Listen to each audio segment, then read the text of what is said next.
तो आगे कंटिन्यू करते हैं और उसको देखते हैं। राइटर आपसे कह रहा है इस पीरियड के टाइम पर, महाजनपदा के पीरियड के टाइम पर आयरन प्लोशियर यूज़ होने की वजह से एंड सॉइल की फर्टिलिटी अच्छी होने की वजह से, उसके अंदर फ्रेश एलुवियल डिपॉजिट होने की वजह से एग्रीकल्चर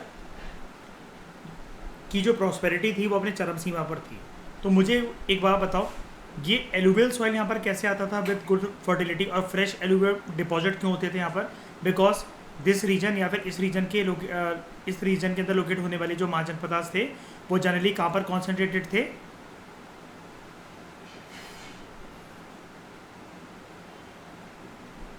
गंजेटिक एरिया, है ना? तो उसके बाद perhaps for the first time there was land and agrarian expansion, जिसकी वजह से फूड प्रोड्यूसिंग इकॉनमी जो है वो शुरू हो सकी। अब ये फूड प्रोड्यूसिंग इकॉनमी अगर शुरू हुई तो लोगों को एक तरीके से, क्या हम ऐसा कह सकते हैं, उनको खाने पीने की टर्म्स में अपना एक बफर स्टॉक मेंटेन करने का एक मौका मिल गया। इनफ था सबसिस्टेंस के लिए, गुजारा करने के लिए। और स्पेशली अगर आप इन 3 पॉइंट्स को कनेक्ट कर दो आपस में, बताओ सही है? लोग ज़्यादातर यहाँ पर क्या खाते थे? चावल। It was the stable serial and paddy transplantation was widely practice. Again paddy किसको बोला जाता है?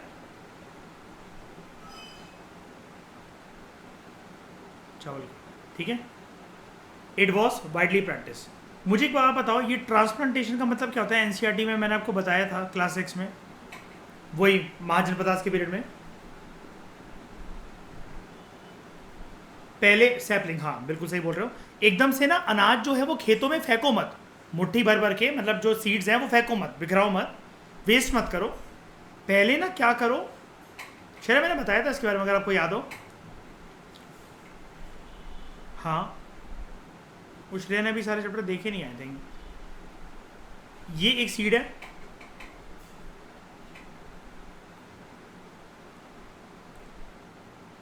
इसको जनरली रैंडमली कैसे भी ऐसे फेंको मत।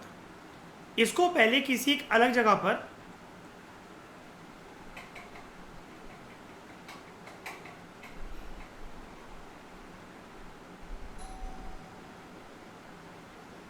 क्या बना लो,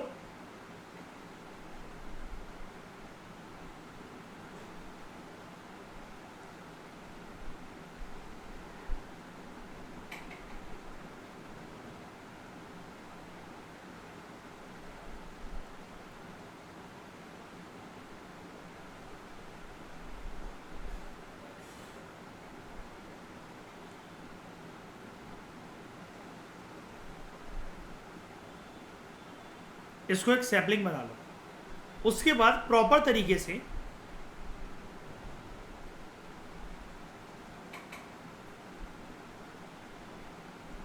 एक ऐसे इलाके में, ऐसी ज़मीन पर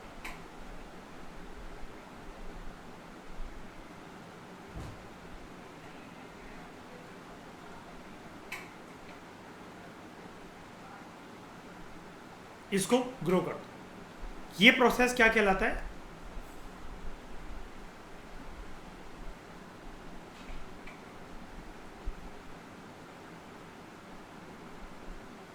ट्रांसप्लांटेशन। ठीक है, समझ में आ गया? पता था इसके बारे में आप लोग सबको? 6th क्लास में काफ़ी डिटेल में पढ़ा चुका हूँ मैं आपको। ठीक है, उसके बाद अलॉन्ग विद राइस, शेयर कोई डाउट है क्या? किसी को कोई डाउट? ठगराइन, निर्वैर, ट्रांसप्लांटेशन है कुछ समझना है? आगे बढ़ सकता हूँ मैं कंफर्टेबली। ठीक है, along with rice barley. Barley क्या होता है दोस्तों?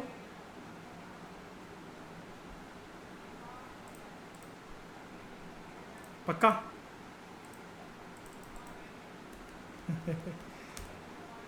This is barley and barley in Hindi जौ। ठीक है,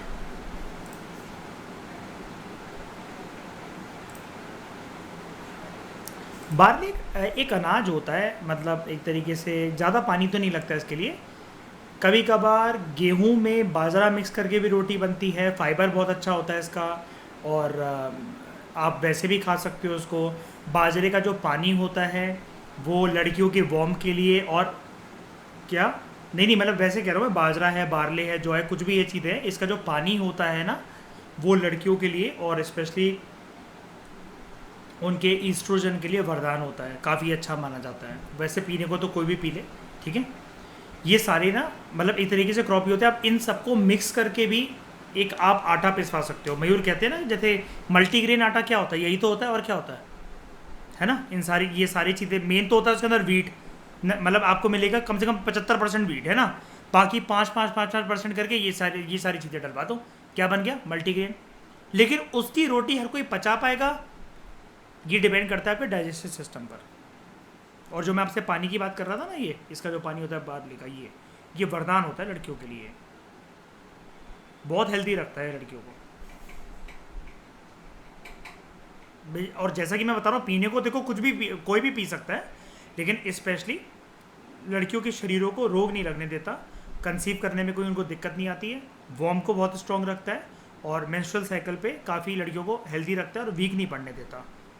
जैसे पीरियड्स ब्लड की वजह से काफ़ी सारी लड़कियों में वीकनेस हो जाती है, अगर वो इसका पानी कंज्यूम करे 5 से 6 दिन पहले या फिर उसके पोस्ट मेंस्ट्रुअल साइकिल, तो वीकनेस नहीं होती है फिर।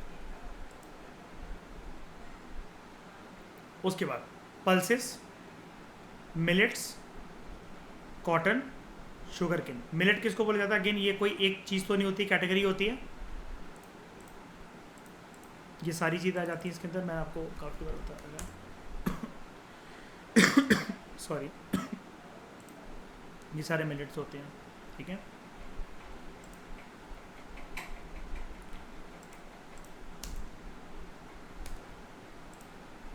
बाजरा, ठीक है, और उसके भी कई सारे प्रकार होते हैं। अब तो देखो, जो आप कहोगे ना कि सर वैसे तो एक ही चीज़ होती है, लेकिन अब इसके टाइप्स क्यों हमें देखने को मिलते हैं यार। जो अब आप ऐसा मान लो, जब से ग्रीन रेवोल्यूशन आया ना और हाई लीडिंग वेराइटी सीड्स आए हैं, तब से कुछ ना कुछ क्रॉस ब्रीडिंग स्पीशीज़ और ऐसा करते करते बनाते बनाते बड़ी सारी वेराइटीज़ आ गई हैं। राजमा भी तो अब देखो कितने सारे प्रकार के आते हैं, ऑर्गेनिक राजमा, बड़े राजमा, छोटे राजमा, लाल राजमा, है ना, ब्राउन राजमा, किडनी बीन्स, हाँ वही राजमा। राबी क्रॉप और खारिफ क्रॉप,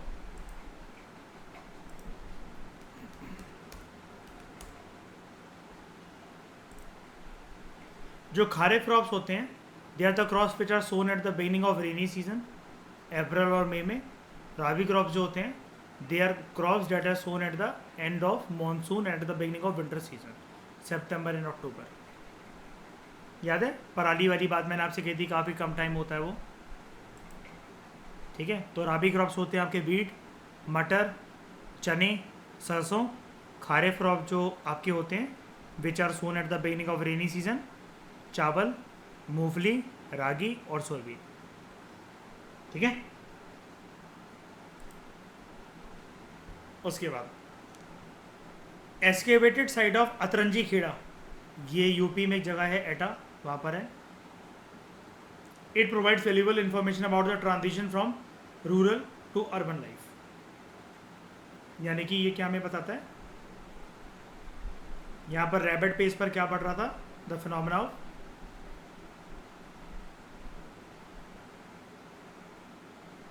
अर्बनाइजेशन। उसके बाद एडमिनिस्ट्रेटिव सिस्टम, जो राजा था, ही enjoyed the highest official status and ruled with the help of officials. Highest official जो थे वो थे महामत्र या फिर अमात्यास, जो कि जिनका रोल जो था वो था executive, judicial and military functions वो संभालते थे, सच एज दोस ऑफ जज, चीफ अकाउंटेंट, जैसे आज के समय में सीए होता है, ठीक है, और पूरा लिखा पढ़ी का काम, पैसे कहाँ आ रहा है, कहाँ जा रहा है, कितना टैक्स आया, कितना क्या आया। Head of the royal household, minister, mantrin and commander, sena nayak, they were assisted by आयुक्तास। तो जो हाई ऑफिसर्स और जो मिनिस्टर्स थे they were largely recruited from the priestly class of Brahmin इस ज़माने के अंदर, और उनकी अथॉरिटी काफ़ी ज़्यादा होती थी। क्यों? क्योंकि ब्राह्मण तो थे और हाई ऑफिसर्स या मिनिस्टर का दर्जा मिल जाता था, लेकिन इसके साथ साथ राजा को क्या गाइड करते थे वे?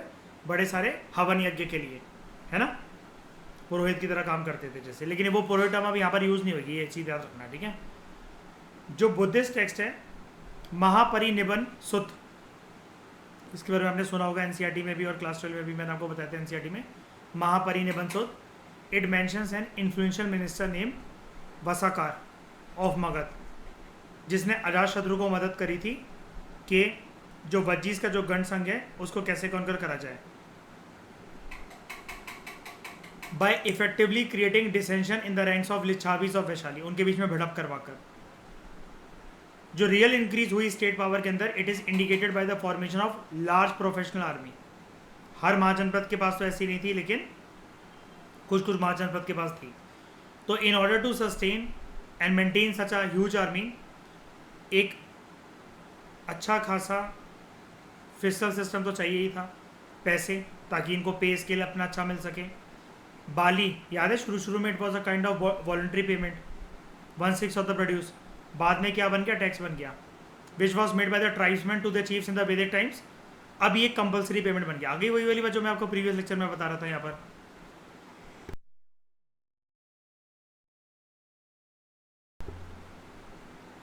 है ना। अब ये टैक्स था, पहले क्या था? एक तरीके से ट्रिब्यूट, है ना। And special officers called balisadhaka, they were appointed to collected, it was 1/6 of the produce. उसके बाद राइटिंग सिस्टम की यहाँ पर शुरुआत होती है, which helped in the assessment and collection of taxes. तो इन एडिशन टू टैक्सेस, जो छोटे किसान थे, जो कारीगर थे, जो व्यापारी थे, they were subjected to force labour for royal purposes. इनको कभी कभार राजा महाराजा के आकर काम करना पड़ता था ज़बरदस्ती। Popular assemblies like that of sabhas and samiti, ये तो डिसअपियर हो ही चुके थे, आपको तो पता है, तो लेटर वैदिक एज में अपनी रेलेवेंस खो चुके थे, है ना। अब यहाँ पर एक स्मॉल बॉडी बनी थी जिसको बोला जाता था parishad, and it consisted exclusively of the Brahmans, which served as an advisory body to the king. याद है चैप्टर के स्टार्टिंग में मैंने आपको बताया था, एक तरीके से लिंक जैसे अब इसमें विधानसभा और विधान परिषद जैसे आज के टाइम में होती हैं, चीफडम्स और किंगडम्स का जब हम गुड डिफरेंस देख रहे थे, है ना। ठीक है, यहाँ पर याद होगा आप लोगों को।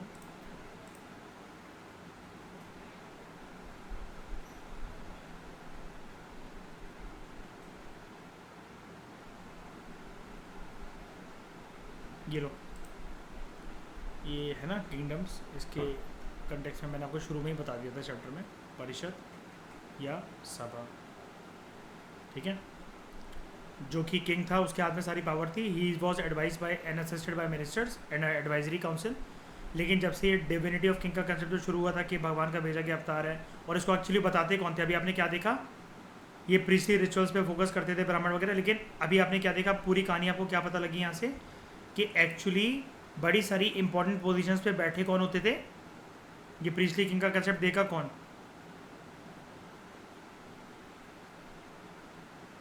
ब्राह्मण्स, ठीक है। उसके बाद legal and social system, this period marks the origin of Indian legal and judicial system. पहले जो था वो था जो ज़माना चलता था उसमें people were govern bye tribal law, याद है? वो एक गन का पार्ट हुआ करते थे tribal assemblies, which did not recognise any class distinction. But अब कास्ट ग्रुप्स भी थे इंडिया सब कॉन्टिनेंट में, स्पेशली ये जहाँ पर महाजनपद थे, and varna system were strongly entrench in social life, मतलब ये घुस गया था सामाजिक जीवन में।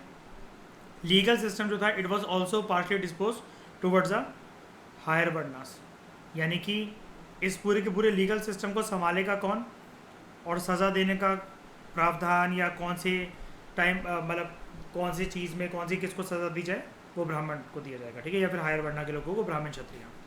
जो सिविल और क्रिमिनल लॉज थे, they were based on the varna distinction. Higher varna जो है उनको प्योर समझा जाता था, and higher order of moral conduct was expected from the higher varnas. सारी डिसेबिलिटीज जो थी, जो दंड थे, they were impose on the Shudras. इनको सिर्फ नीचे तबके पर नहीं रखा जाता था समाज में, but they were also deprived of religious and legal rights. जो भी क्राइम्स कमिट करे जाते थे शूद्रास के द्वारा against the Brahmans and others, they were punished severely, while crimes committed against Shudra, they were punished lightly. यानी कि अनफेयर चीज़ चल रही है ना यहाँ पर। सिविल और जो क्रिमिनल लॉज जो थे, they were administered by royal agents, जो कि फॉलो करते थे कंसेप्ट को रेट्रीब्यूटिव लॉ का। अब रेट्रीब्यूटिव लॉ का मतलब क्या होता है? Eye for an eye, tooth for an tooth. Criminal offences were govern by the idea of revenge. अगर जो शूद्र हैं वो किसी ब्राह्मण के चाकू मार के भाग गए, तो अगर उनको पकड़ के लाया जाएगा तो ब्राह्मण क्या करेंगे? सामने खड़ा करके उसके भी चाकू मारेंगे। ठीक है, एक मिनट रुकना जरा।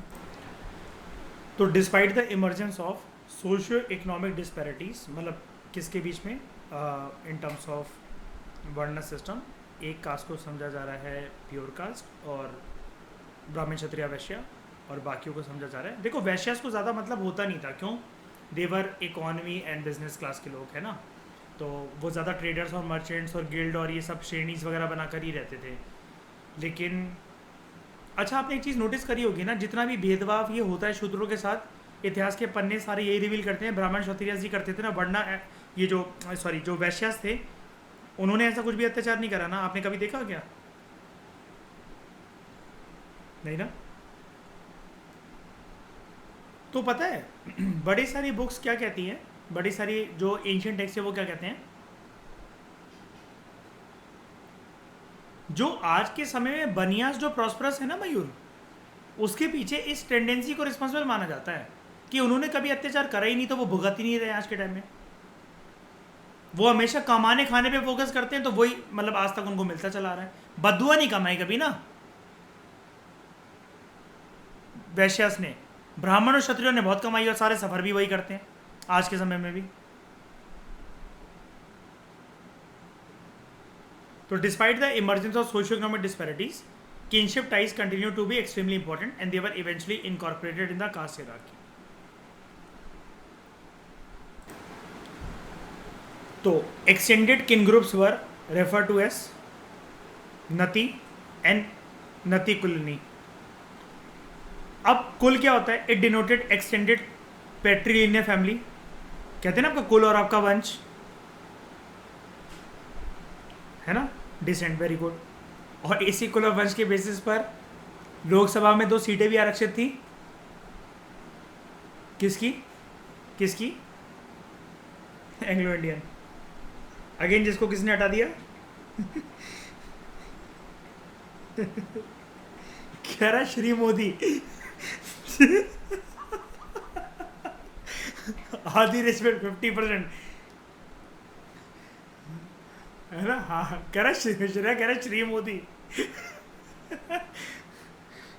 ठीक है, हाँ, नहीं वो तो पीएम मोदी कह लो, कह श्री नरेंद्र दामोदर मोदी कह लो, है ना। कह रहे श्री मोदी, वो तो अच्छा हो, ये नहीं बोला मैं श्री 1000 है 1008। तो कुल denoted extended patrilineal family, while natakas या nataks they included relatives on both mother's and father side. जो किनशिप टाइज की जो इम्पोर्टेंस थी, ये इस चीज़ से जानी जा सकती है कि हालांकि जो बुद्धिस्ट मंक्स थे, उन्होंने अपनी फैमिली टाइज को तो छोड़ दिया था। आपको पता नहीं, पारिवारिक जीवन को तो छोड़ के ही गए थे। अगर हम इसे हिंदुज़म फोल्ड के अंदर देखें तो याद है वो 4 आश्रम का कंसेप्ट, 4 रूल्स का कंसेप्ट। गृहस्थ के बाद क्या आता है? वानप्रस्थ और संन्यास। तो बुद्धिस्ट मंक्स कैसे थे या जैना मंक्स कैसे थे? सन्यासी थे ना, लास्ट स्टेज को तो फॉलो कर रहे थे एक तरीके से, है ना। But monastic rules were bent to make allowances for them. मतलब मोनास्ट्री के रूल्स ऐसे थे, अगर आपके परिवार के लोग आना चाहते हैं ना तो वो आ सकते हैं, लेकिन अगर अब मेरी बीवी बैठी हुई है मेरे बुद्धिस्ट संघ के अंदर, तो अब मैं ये नहीं कह सकता कि मैं तुमसे बाद में मिलूंगा अकेले में, फिर तो मेरे गले लग के रोना और बताओ राहुल कितना बड़ा हो गया। अब मेरे अंदर कोई अटैचमेंट नहीं है इस चीज़ को लेकर, और राहुल कौन है? राहुल कहाँ से आ गए? क्यों ले रहा हूँ मैं राहुल का नाम? कौन है राहुल? बेटा है, ठीक है। तो राहुल देखने आता होगा ना कभी कभार अपने पापा को, क्यों श्रेया? है ना? पापा क्या कहते होंगे? तू कौन, मैं खामखा।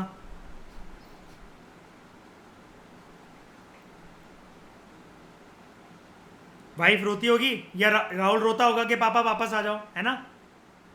पापा कहते होंगे सामने बैठ के मेडिटेशन करो पहले। अब जरूरी नहीं है ना श्रेया कि गौतम बुद्ध के अंदर दुनिया को लेकर ये रेनन्सिएशन जागरूक हो गई थी तो सभी के अंदर हो गई हो, है ना? मम्मी याद है बचपन से ही रोती थी कि घर पे रखना है उसको। वो तो चन्ना ले गया था, याद है? और श्रेया वैसे पता है इतिहास के पन्ने सब कुछ रिवील नहीं करते। जो चन्ना की धुलाई हुई होगी उसके बाद इमेजिन नहीं कर सकते आप, है ना? हाँ बताओ।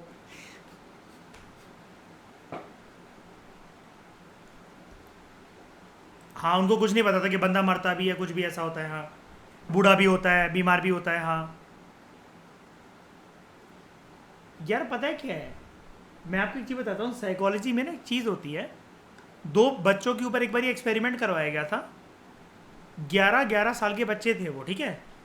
एक बच्चों को दुनिया के सारे रूल्स बताए गए थे कि बेटा इलेक्ट्रिक बोर्ड के अंदर हाथ नहीं डालना, ठीक है, तो इससे करंट लग जाएगा। माचिस की गर्म तीली को छूना मत, ठीक है।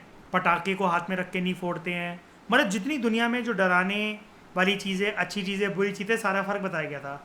और एक बच्चों को बिल्कुल निडर छोड़ दिया गया था कि तुम इसको टच करो, उसको टच करो, यहाँ जाओ वहाँ जाओ, कुछ भी करो, बेखौफ रहो। तो वो बच्चे जो 11-11 साल तक जिनके मन के अंदर कोई भी बाबा आ जाएगा, भूत आ जाएगा, इसको टच मत करो, आग को मत छुओ, वो माइंड से इतने फ्री थे कि वो 11-12 साल की उम्र में सांप को पकड़ पकड़ के उनके साथ खेलते थे। और जिनमें दहशत जो थी वो बनाई गई थी, तो वो अपनी सीढ़ियाँ जो होती हैं, मतलब वरांडा होता है, सीढ़ियाँ होती है, उसकी दूसरी सीढ़ी में भी कूदने में मतलब रोते थे, मम्मी लग गई। तो जब आपको हमेशा कोई भी चीज़, आपको जब भी कोई चीज़ सुख, दर्द, डर या दहशत देती है ना, या दिल में तितलियां पैदा करती है खुशी की, वो हमेशा आती है आपके इमोशनल एक्सपीरियंस से। हम सबको कभी ना कभी करंट लग चुका है कि नहीं लग चुका है, बताओ, है ना? आप लोगों में से कोई ये हरकत कर सकता है जैसे मैं कर लेता हूँ कभी कभार? मैं लाइटर टच कर लेता हूँ अनलिमिटेड टाइम्स। अपने लाइटर में फिंगर टिप लगाकर बॉडी के किसी भी पार्ट पर मैं लाइटर को लगातार लगा सकता हूँ। मैं मस्कीटो रैकेट को भी टच कर लेता हूँ, लगातार नहीं, उंगली फंसा के रख लूँ उसके अंदर, मतलब टच करके निकाल लेता हूँ मैं उसमें से। मैं जलती माचिस को भी बुझा देता हूँ मैं उंगलियां पकड़ के ऐसे। ये क्यों? जब जला था ना मैं मयूर बचपन में, जब करंट लगा था तब से प्रैक्टिस करता रहता था ये। फिर एक सिलसिला वो चलता था, आपको याद होगा दिवाली के टाइम में मयूर, माचिस को जलाकर जीप से बुझाया जाता था, पिक्चरों में भी दिखाते थे। हाँ ये सारी हरकतें कर रखी मैंने। अब जिस इंसान का पढ़ाई में मन नहीं लगेगा तो यही तो करेगा वो।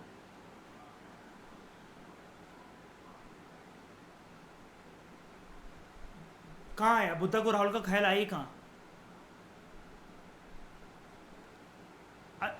यार राहुल जो यार ये पारिवारिक जीवन जो है ना, ये एक्चुअली क्या होता था, मम्मी ने बहुत बचा कर रखा। अब इसके पीछे देखो जो थ्योरी है, मैंने भी देखो इसको एक्सप्लोर कर रखा है, और एक बुद्धिस्ट मंक से भी पूछ रखा है मैंने ये वाली चीज़। उस टाइम पर उन्होंने मुझे ये बताया कि बड़े सारे, जैसे आपको पता है कि गुरु होते थे इनके परिवार में भी, आपको पता है रॉयल एस्ट्रोलॉजर थे इनके भी, है ना? तो शादीशुदा वैवाहिक जीवन बिताना कैसे है, तो इनकी मम्मी को डर था कि ये ना फिर बागी हो जाएगा, क्योंकि रॉयल एस्ट्रोलॉजर ने कहा ये वाली चीज़। तो इनको गुरुओं ने ये चीज़ सिखा दी थी। अब पिताजी ने बात करी हो या किसी घर के मेल पुरुष ने बात करी हो, कुछ भी हो, लेकिन इनको ये बता दिया था कि बच्चा पैदा करने की प्रक्रिया क्या होती है। और इनकी मम्मी उस चीज़ से बहुत खुश थी, और वो जल्दबाजी भी थी इसके। पता है क्यों? कि ये परिवार आगे बढ़ेगा तो ये फिर ऐसी हरकतें नहीं करेंगे। लेकिन वही वाली बात है, जब नियति ने आपकी किस्मत के अंदर कुछ लिख रखा है, कुदरत ने, तो उसको फिर नहीं टाल सकते आप सारी चीज़ें छोड़ो। आप एपीजे अब्दुल कलाम की कहानी जानते हो? श्रेया, सुसाइड करने गए थे एक बारी, पता है आप लोगों को ये वाली बात? नहीं, मैं बताता हूँ, ऑन रिकॉर्ड बोलता हूँ ताकि सब लोगों की मदद हो पाए और जीएस पेपर 4 में वो अपने आंसर्स को एनरिच कर सकें। विल पावर के ऊपर जब आपको जीएस पेपर 4 में कभी लिखने को आ जाए तो देखो क्या हुआ था। एक बारी एपीजे अब्दुल कलाम को एपीजे अब्दुल कलाम ने अपनी ये जो है कॉलेज वगैरह ख़त्म करा और इनको ना नौकरी मिलने वाली थी। तो इन्होंने जहाँ पर बात करी कि हाँ यार मैं फ़िज़िक्स वगैरह काफ़ी अच्छे से पढ़ चुका हूँ और ऐसे ऐसे इन्होंने कंपनी को जाकर अप्रोच करा और इन्होंने बोला कि हाँ ये सारी चीज़ें क्लियर हो गई हैं और कंपनी ने आश्वासन दिया कि हाँ बस तुम्हें एक किया, किसी ने बोला एक पर्सन ने कि तुम्हें एक इंटरव्यू देना पड़ेगा, तुम्हारे अंदर वो सारी खूबियाँ हैं, पूरी बात हो गई है, तुम्हारी नौकरी लग जाएगी। अब नौकरी पे जाने के लिए जहाँ इनको जाना था, इनके पास टिकट के पैसे नहीं थे और वहाँ पर टाई वाई लगा कर जानी थी, शर्ट पहननी थी और कोट चाहिए था, उसके पैसे नहीं थे। तो इनकी मम्मी ने और सारी बहनों ने अपने सारे जो भी कान की झुमकियाँ, घर पे जो भी चीज़ें थी, सब गिरवी रखवा दिया इनका पूरा एक अच्छा सा इंटरव्यू सेटअप करवाने के लिए, ठीक है, और टिकट विकेट करवाने के लिए कि अच्छे से जाना, बंधन के जाना और ये बीच में से कंघी करके बाल मत निकला करो, ऐसा करके अच्छे से इंसान बन के जाना। तो इनको पूरा विश्वास था कि इंटरव्यू देंगे और नौकरी लग जाएगी और घर वालों ने भी अपने 100% जो था वो पैसा इन्वेस्ट कर दिया इनके ऊपर, जिसके नौकरी लगेगी तो परिवार की स्थिति वैसे भी अच्छी हो जाएगी, ठीक है, अब तो बस नौकरी लगने की देर है। तो सबको पूरी पूरी उम्मीदें थी, जैसे जब कोई यूपीएससी के इंटरव्यू में पहुंच जाता है तो सबको उम्मीदें होती हैं बस अब सर्विस मिलने वाली है और बस अब इसके बाद देखो रैलियाँ निकलेंगी, है ना, स्कॉर्पियो निकलेगी, फॉर्चूनर निकलेगी। तो क्या हुआ, इंटरव्यू देने जाते हैं, सक्सेसफुली सब कुछ होता है, 2 दिन के बाद इनको पता लगता है कि इनका सिलेक्शन नहीं हुआ इस कंपनी के अंदर। अब प्रेशर इतना कि घर की एक एक चीज़ बिक चुकी थी और उसी खुशी के चक्कर में, या फिर खुशी कह लो या मजबूरी के चक्कर में, 2 दिन से घर वालों ने खाना भी नहीं खाया था, कुछ था ही नहीं, कुछ भी नहीं रह गया था, जितनी चीज़ें थी तिनका भी जो था सब कुछ बिक गया था। बहुत गरीब थे, बहुत ज़्यादा गरीब थे ना ये। और जब ये आश्वासन मिला कि नौकरी मिलने वाली है तो अच्छे से इंटरव्यू सेटअप करने के लिए घर वालों ने सब कुछ दाव पे लगा दिया। पिताजी तो थे ही नहीं, ठीक है, और बहनों ने और माता जी ने सब कुछ लगा दिया। 7 या 8 भाई बहन थे आई थिंक ये लोग। अब रामेश्वरम में रहते थे ये, अगर आपको पता हो, है ना। तो वहाँ से आने के बाद ये कहीं और शिफ्ट होते नहीं होते मुझे नहीं पता, लेकिन ये वेस्टर्न घाट या ईस्टर्न घाट में इधर ये पहाड़ पे जाते हैं, फिर ये वहाँ से कूदने, सुसाइड करने कि मैंने तो अब सब कुछ दाव पे लगा दिया और अब पता नहीं क्या ही हो सकता है, तो मैं जिस चीज़ में हाथ डालता हूँ मेरे जीवन में तो मनुष्यत ही चाहे रखी रहती है, मैं किसी के लायक नहीं और मैं सब पे प्रेशर ही बनाता रहता हूँ। तो बेटर ये है कि मैं दुनिया को छोड़ के चला जाऊँ, क्योंकि मेरी वजह से बहुत लोगों पे प्रेशर बढ़ रहा है। अब इन्होंने अपनी बुक के अंदर लिखा है इस चीज़ के बारे में, विंग्स ऑफ फायर में जिक्र करा है इस चीज़ का। जब ये पहाड़ पे जाते हैं तो अनएक्सपेक्टेडली इनको एक गुरु मिल जाते हैं वहाँ पर, जो तपस्या के मोड पे होते हैं। तो ये रो रहे होते हैं और बस ये पहाड़ का मतलब ये इंतजाम कर रहे होते हैं अपना कि मेरे को ये कूदना है। अभी सुसाइड करना इतना आसान भी नहीं होता है ना, तो ये मतलब कूद रहे होते हैं। ये एपीजे अब्दुल कलाम ने खुद अपना जिक्र करा है अपनी इस पूरी वारदात का। तो वो साधु उनसे पूछते हैं कि मतलब तुम्हें क्या हो गया, मतलब वो मेडिटेशन मुद्रा में बैठे होते हैं तो ये इनको डिस्टर्ब नहीं करते, बगल से जा रहे होते, तो उनसे पूछे क्या हो गया। तो इन्होंने बताई अपनी पूरी पूरी आधी चीज़। इन्होंने बोला मैं जी कर भी क्या करूँगा महाराज, अगर चलो मैं जी भी आपके कहने पर, तो वापस जाने तक के लिए मेरे पास पैसे नहीं है, घर तक जाने के लिए। उन साधु के पास, जो उनकी लुटिया में कुछ ना सिक्के और कुछ नोट पड़े थे, जो कि कभी कभार यात्री सेनानी वहाँ पर आ जाते थे तो दे देते थे। उन्होंने वो सारे पैसे निकाल के एपीजे अब्दुल कलाम को दे दिए और उनसे एक चीज़ बोली कि अरे मूर्ख, खुद बताए एपीजे अब्दुल कलाम ने एक एक शब्द का जिक्र कि अरे मूर्ख, तू इतनी छोटी सी चीज़ को लेकर रो रहा है कि तेरा इंटरव्यू नहीं हुआ। तो एपीजे अब्दुल कलाम कहते हैं आपको महाराज नहीं पता कि छोटी सी चीज़ नहीं है ये, मेरे लिए बहुत बड़ी चीज़ है, जीने मरने की मतलब एक बात है, मैं क्या करूँगा क्या।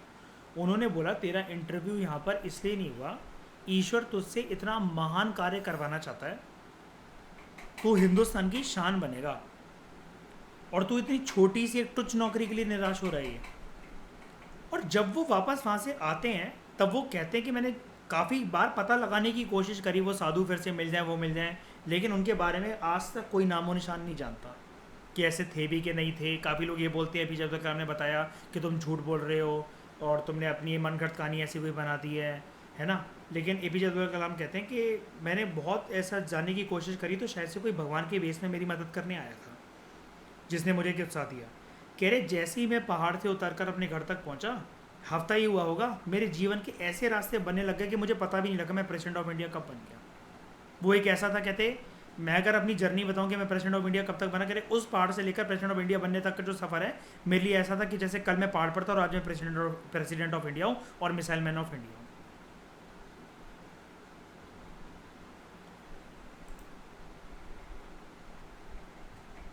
ठीक है, आगे बात करते हैं। मैं इसकी वीडियो भेजूंगा आपको और इसका टेक्स्ट भी भेजूंगा, एक बार आप इसको पढ़ना अच्छे से, जैसा मैंने आपको बताया ना ये, तब आप इसकी डिटेल में वो पूरी उनकी वर्ड टू वर्ड जो उन्होंने अपनी बुक के अंदर कहा है वो देखना एक बार ज़रा। मैं वीडियो भेजूंगा एक आपको इसकी। तो the strengthening of patriarchal control within the household it led to the increase subordination of women. औरतों की ज़िंदगी तो बद से बदतर पहले ही हो चल रही थी, कहाँ पर, लेटर वैदिक एज में। ठीक है, विमेन की सेक्सुअलिटी के ऊपर काफ़ी ज़्यादा कंट्रोल जो है वो रखा जाने लगा। अब विमेन की सेक्सुअलिटी के ऊपर कंट्रोल मतलब, इसका मतलब क्या है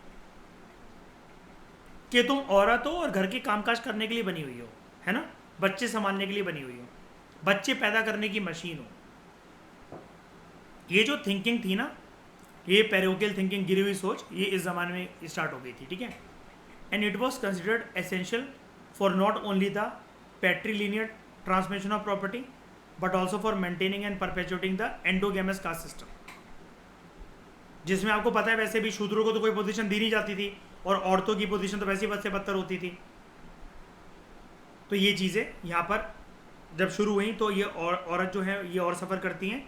और पैट्रीलिनियर ट्रांसमिशन प्रॉपर्टी मतलब क्या है कि बाप की जो वसीयत है, जो जागीर है, उसमें सिर्फ एक लड़की के भाइयों को ये अधिकार मिलेगा, बेटियों को नहीं मिलेगा, है ना। तभी तो ये विमेन अपनी होप ढूंढती हैं किसमें, बुद्धिस्ट काउंसिल्स में, बुद्धिस्ट काउंसिल कह रहा हूँ, सॉरी, बुद्धिस्ट मोनास्ट्रीज में, और जैनिज्म के साथ इन्वॉल्व होती हैं, है ना, जो ज्वाइन करती हैं इनको। तो अलग अलग ब्राह्मणिकल और बुद्धिस्ट और जैन टेक्स्ट जो हैं they point towards a low status of women. ऐसा नहीं है वो प्रैक्टिस करते थे, वो ये बताते हैं कि इनका लो स्टेटस था। और एक्सेप्टेंस किसने दी इनको बताओ, ब्राह्मणिकल ऑर्डर ने, बुद्धिस्ट ऑर्डर ने, जैन ऑर्डर ने, किन्होंने ने दी, बुद्धिस्ट एंड जैनिज्म ने, है ना। अब क्यों जाती नहीं है औरतें वहाँ पर, एक्सेप्टेंस नहीं थी, बिल्कुल दी है। ये फाउंड ही तो इसी नींव पर हुए थे कि वर्णा सिस्टम बेकार है पूरा का पूरा। हाँ, और वो एक्चुअली वो हो गए थे ना, वो थोड़ा सा टफ था। ज़्यादातर औरतें जो जुड़ी हुई थी वो बुद्धिज्म के साथ जुड़ी हुई थी। ठीक है, they prescribed an ideal code of conduct for women and defined their expected role. और इसी ज़माने के अंदर एक वो चीज़ भी शुरू हो गई कि एक औरत अगर लड़की को जन्म दे रही है, लड़के को जन्म दे रही है, तो इसके पीछे एक औरत ही रिस्पॉन्सिबल है। बायोलॉजी 10th क्लास की जानते हो ना, रिप्रोडक्शन चैप्टर, हमें क्या सिखाता है वो, it is a male's sperm who decides, है ना, कि बेटा पैदा होगा या बेटी, इतना पता है ना आपको। हाँ, इसलिए हमें औरतों को कहना है इस चीज़ के ऊपर कोसना, ये कोई भी मतलब वो सही चीज़ नहीं है। तो given the increasing patriarchal nature of the household, it is not surprising that preference for sons over daughter continue.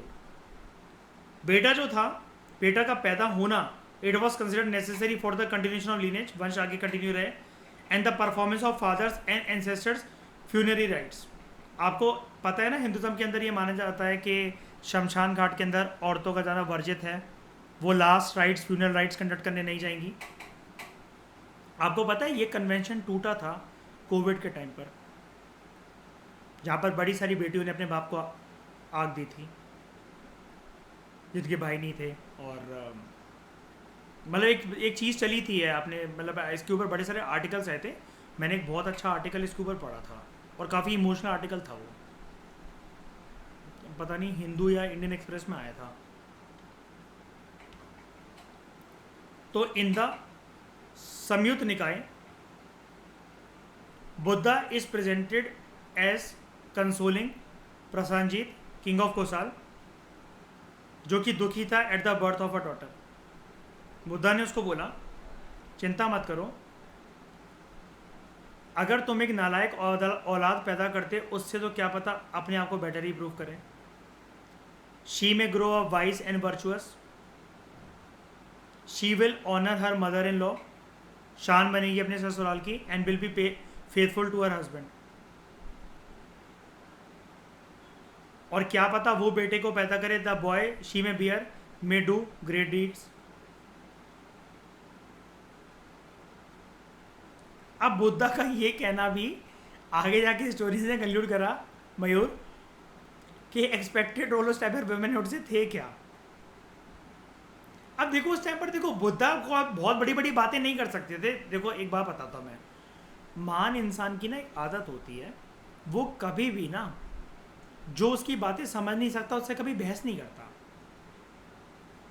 जब भी कोई ज्ञानी पर्सन होगा ना, जब उसको लगेगा कि आपके और मेरे बीच में बहस का मुद्दा बन सकता है, तो वो पर्सन चुप हो जाए, वो कहेगा हाँ ठीक है तुम ठीक बोल रहे हो, सही है, बिल्कुल सही है, एकदम सही। तो बुद्धा उस जमाने के अंदर जो वास्तविकता थी, जो रियलिटी थी, उसके इर्द गिर्द ही तो बात करके समझाएंगे। अब बायोलॉजी समझाने बैठेंगे उसको कि फिलॉसफी समझाने बैठेंगे।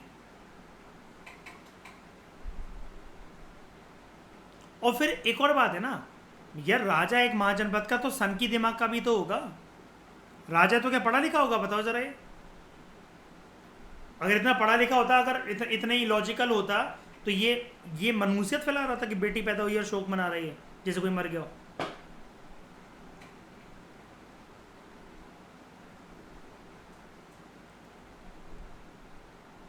अब टीना डाबी के फादर आज के टाइम में क्या सोचते होंगे बताओ। दोनों बेटियां फर्स्ट अटेम्प्ट आईएएस, सोचते होंगे ना कि बेटा होता तो पता नहीं नाक ही कटवा देता, पता चला जेल चला जाता।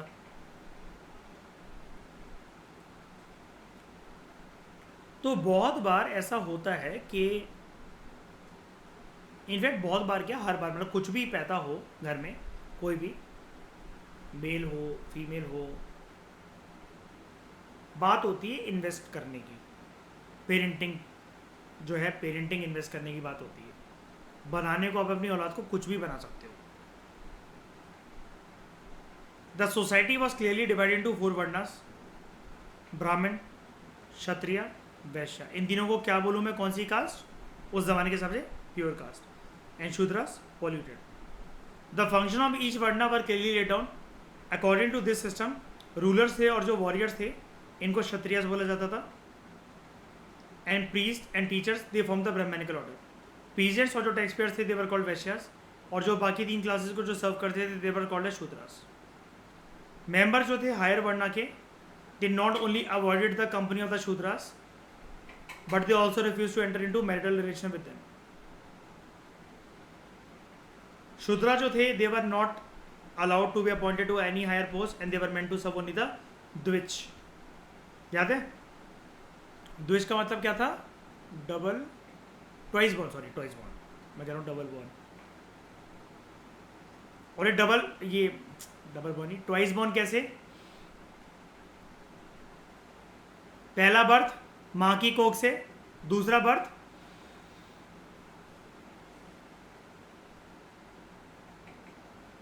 क्या करना, अरे भूल गए, सैक्रिफिशियल थ्रेड सेरेमनी, जनेऊ पहनना, ठीक है।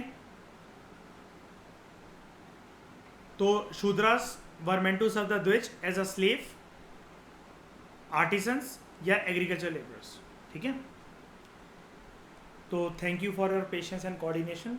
24 आवर्स के अंदर अंदर हमने इस चैप्टर को ख़त्म कर लिया। एंड ईजी नहीं होता है कि पूनम दलाल दहिया जैसी स्टैंडर्ड बुक का हम चैप्टर जो है इतनी जल्दी ख़त्म कर पाएँ, लेकिन हमने कोई भी चीज़ इसके अंदर छोड़ी नहीं है, और जहाँ पर जितनी डिस्कशन की ज़रूरत थी हमने सब कुछ जाना। चैप्टर हमारा कॉम्प्रिहेंसिव तरीके से ख़त्म हुआ। नेक्स्ट चैप्टर के अंदर हम लोग बात करेंगे बुद्धिज्म जैनिज्म के बारे में काफ़ी डिटेल में। Thank you very much for discussion.